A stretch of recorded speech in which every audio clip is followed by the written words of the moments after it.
తెలంగాణ రాష్ట్ర ప్రభుత్వం అభయహస్తం ప్రజాపాలన దరఖాస్తు ఫామ్ అనేది అయితే ఇలా ఉంటుంది. దీన్ని ఎలా ఫిలప్ చేయాలో నేను ఇప్పుడు మీకు చూపెడతాను. దరఖాస్తుదారుని పేరు లేదా ఇంటి యజమాని పేరు, మనం ఎవరి పేరు మీద అయితే ఇది అప్లై చేద్దాం అనుకుంటున్నామో వాళ్ళ పేరైతే రాయాలి. ఇక్కడ మనం జనరల్గా మన ఇంట్లో ఉన్న లేడీస్ మన భార్యల పేర్లు అయితే రాస్తాం, వాళ్ళ పేర్లు రాద్దాం. ఇప్పుడు ఫర్ ఎగ్జాంపుల్ నేను నాదే మీకు ఎగ్జాంపుల్ చూపెడతాను, మీరు అలా ఫిలప్ చేయండి. ఫస్ట్ నా ఆధార్ కార్డు, మా భార్య ఆధార్ కార్డు, మా పిల్లలు ఎవరైనా ఉంటే పిల్లల ఆధార్ కార్డు, మా వైట్ రేషన్ కార్డు అయితే దగ్గర పెట్టుకొని దాంట్లో ఆధార్ కార్డులో ఎలా ఉంటుందో అలా చూస్తూ అయితే ఫిలప్ చేయాలి జాగ్రత్తగా. దరఖాస్తుదారు పేరు, ఇప్పుడు మా ఆవిడ పేరు మీద అప్లై చేస్తున్నాం కాబట్టి మా ఆవిడ పేరు దుర్గం ఆమని. స్త్రీ అయితే స్త్రీ, పురుషుడైతే పురుషుడు కాబట్టి ఇక్కడ టిక్ చేయండి. తర్వాత ఎస్సీయా, ఎస్టీయా, బీసీయా, మైనారిటీయా చూసుకుంటా ఫిల్ చేయండి. ఎస్సీ అయితే ఎస్సీ, ఏదైతే అది. తర్వాత పుట్టిన తేదీ, ఆధార్ కార్డులో అయితే ఏ డేట్ ఆఫ్ బర్త్ అయితే ఉందో ఆ డేట్ ఆఫ్ బర్త్ అయితే రాయండి. 06/07/1997 మీ భార్య యొక్క ఈ పుట్టిన తేదీ రాయండి. తర్వాత వాళ్ళ యొక్క ఆధార్ కార్డు అయితే రాయండి. ఆధార్ కార్డు తెలుసుగా, ఆధార్ కార్డు నెంబర్లు అయితే రాయండి ఇదంతా. తర్వాత రేషన్ కార్డు, మనకు ఉన్న వైట్ రేషన్ కార్డు నెంబర్ అయితే రాయండి. రేషన్ కార్డు WAP అతోటి స్టార్ట్ అవుతుంది, ఆ రేషన్ కార్డు నెంబర్ అయితే మీరు ఇక్కడ రాయండి. తర్వాత మన మొబైల్ నెంబర్ కంపల్సరీ, ఈ మొబైల్ నెంబర్ కూడా ఫిల్ చేయండి. 944 సంథింగ్ తెలుసు మొబైల్ నెంబర్ ఇక్కడ రాయండి. తర్వాత వృత్తి, మనం ఏ వృత్తి చేస్తున్నాం అనేది అది ఇక్కడైతే రాయండి, వ్యవసాయం. తర్వాత కుటుంబ సభ్యుల వివరాలు అని అంటే ఇక్కడ పెట్టిన పేరు తప్ప మిగిలిన వాళ్ళ పేర్లు అయితే ఇక్కడ రాయండి. భర్త ఏంటిది, దుర్గం కుమారస్వామి. ఏంటి, దరఖాస్తుదారునితో సంబంధం ఏముంది, సంబంధం భర్త, లింగం పురుషుడు, పుట్టిన తేదీ డేట్ ఆఫ్ బర్త్ కూడా రాయండి 26/06/1993. ఆధార్ కార్డ్ నెంబర్, వీళ్ళ ఆధార్ కార్డ్ నెంబర్ అయితే కంపల్సరీ ఇక్కడ రాయండి. ఆధార్ కార్డ్ నెంబర్ తెలుసు 53030 అండ్ అట్లా రాయండి. తర్వాత పిల్లలు, మన పిల్లల పేరు రాయండి. దుర్గం తన్విక్, శరణ్, కుమారుడు, లింగం పురుషుడు, డేట్ ఆఫ్ బర్త్ 17/09/2022 అలా రాసి వాళ్ళ యొక్క ఆధార్ కార్డ్ నెంబర్ రాయండి. ఇంకా వాళ్ళ సంఖ్య, దుర్గం రవలి, కూతురు, కుమార్తె శ్రీ, ఆమె డేట్ ఆఫ్ బర్త్ రాయండి ఇక్కడ 10/10/2023 date of birth, Aadhaar card, అలా ఇంట్లో ఫ్యామిలీ మెంబర్స్ యొక్క ఆధార్ కార్డు అయితే రాయండి. ఇది ఫస్ట్ పేజ్. తర్వాత రెండవ పేజ్,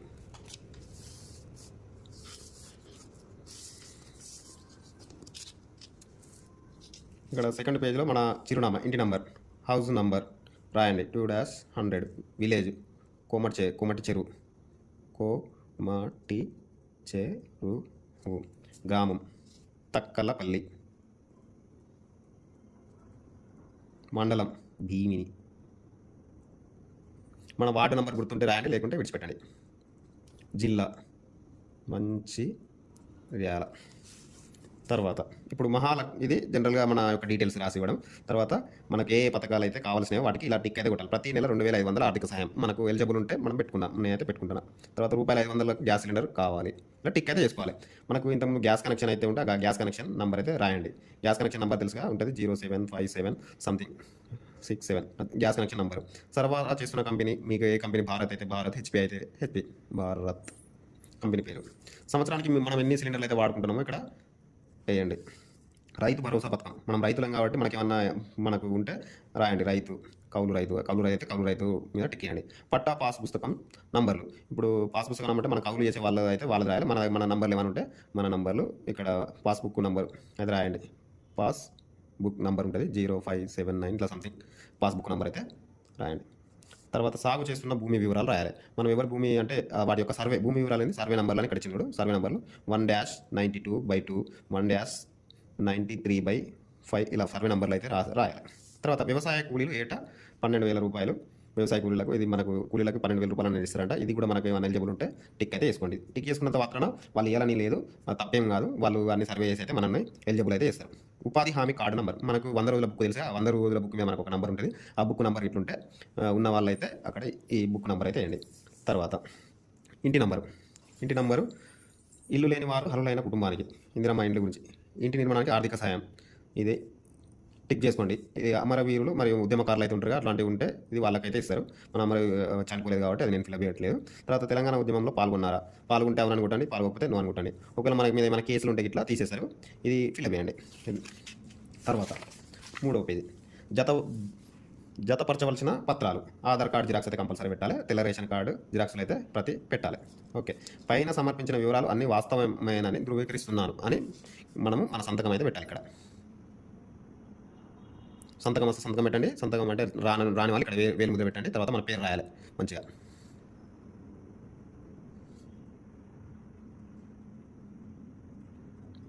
నేమ్ అయితే రాయండి. తర్వాత తేదీ మనం ఏ రోజు అయితే సమర్పిస్తున్నామో ఆ రోజు డేటు ఇక్కడ రాయండి. ఈరోజు 28, ఇది 12/2023. తర్వాత ప్రగతి పత్రం సకల జన హితం మన ప్రజాప్రభుత్వం ప్రజాపాలన దరఖాస్తు రసీదు. అయితే జీపీ మన వార్డు వాళ్ళు ఉంటారు కదా, వాళ్ళు అధికారులు వస్తారు, వచ్చి వాళ్ళు రాస్తారు అన్నట్టు. ఇక్కడ మన మన ఏది మన పేరు వాళ్ళు ఫిల్అప్ చేస్తారు. ఇది తండ్రి లేక భర్త మన పేరు రాస్తారు.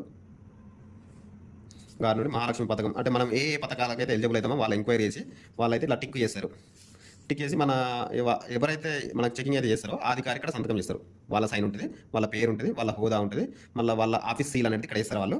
మన వార్డు నెంబరు, తర్వాత మన మండలము, జిల్లా వాళ్ళు వేస్తారు. ఏ డేట్ రోజు వాళ్ళైతే వచ్చి సర్వే చేస్తారో ఆ రోజు సర్వే చేసిన డేట్ వేసి మనకు ఇదైతే మనకి ఇస్తారండి. నెక్స్ట్ లాస్ట్ 4th గృహజ్యోతి పథకం.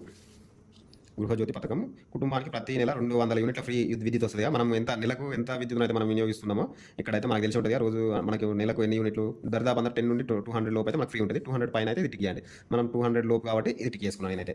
గృహ వినియోగ విద్యుత్ మీటర్ నెంబర్, మన ఇంటి కరెంట్ మీటర్ ఉంటుంది, current meter number 6 digits 7 digits మన నెంబర్ అయితే ఇక్కడ వేయండి, కరెంట్ మీటర్ నెంబర్ ఇది. తర్వాత చేయూత పథకం కింద నెలకు రూపాయలు 4,000 మరియు దివ్యాంగులకు పింఛన్ 6,000 పొందేందుకు ఇది. ఇప్పుడు మనకు ఇంతకుముందు ఇట్లా ప్రస్తుతం పింఛన్ పొందుతున్న వారు దరఖాస్తు చేయాల్సిన అవసరం లేదు. అంటే మనకి ఇంతకుముందు ఏమైనా పింఛన్ వస్తే మనకు అటువంటి వాళ్ళు దరఖాస్తు చేసుకోవడం అవసరం లేదు. పింఛన్ రాని వాళ్ళు కొత్త వాళ్ళు ఉంటే వాళ్ళైతే అప్లై చేసుకోండి. దివ్యాంగులు అంటే వాళ్ళకి ఖచ్చితంగా సదరన్ సర్టిఫికేట్ కావాలి. ఆ సదరన్ సర్టిఫికేట్ నెంబర్ అయితే ఇక్కడ వేయాలి. సదరన్ సర్టిఫికేట్ తెలుసు కదా, మీ సేవన్ అప్లై చేసుకుని డాక్టర్ తీసుకోవాలి.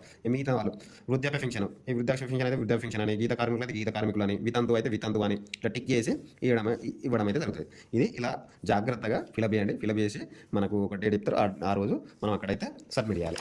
మీకు ఇక్కడ ఇది కనిపించలేదు అనుకుంటా. ఇది మనకి ఏదైతే ఉంటుందో అదైతే ఫస్ట్ పేజ్ ఇస్తుంది. ఒకసారి ఫస్ట్ పేజ్లో మన డీటెయిల్స్, అదే ఫ్యామిలీ మెంబర్స్ డీటెయిల్స్ రాస్తాం అంతే. ఓకే అండి. ఇక్కడ అంతా ఫిలప్ చేసిన తర్వాత ఇక్కడ మన పాస్పోర్ట్, ఇక్కడ ఫోటో ఫిలప్ చేయాల్సి ఉంటుంది. ఫోటో పే చేసి వాళ్ళకైతే వేయండి. మీకైతే క్లియర్గా అర్థమైంది అనుకుంటున్నాను. అర్థమైతే ఇట్లా ఒక చిన్న లైక్ కొట్టండి.